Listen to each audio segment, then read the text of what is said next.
বন্ধুরা, আজকে নতুন একটা ভিডিও নিয়ে এসেছি। তা হলো এই বর্ষাকালে শাপলা সহ শাপলা ফুল। এই যে এটা শাপলা, আর এই যে শাপলা ফুল। এই শাপলা ফুলের ভিডিওটা আমার আগের একটা ভিডিওতে আছে, কিভাবে তৈরি করেছি। যদি তোমরা কেউ করতে চাও তাহলে দেখে নিতে পারো। এই যে শাপলা ফুল বাজার থেকে এনে আমরা এরকম করে ফুলটাকে ছড়িয়ে নিই।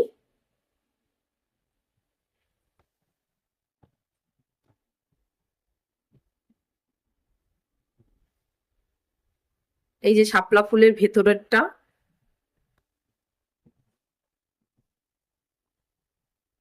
যদি এই ভিডিওটা ভালো লাগে তাহলে একটা লাইক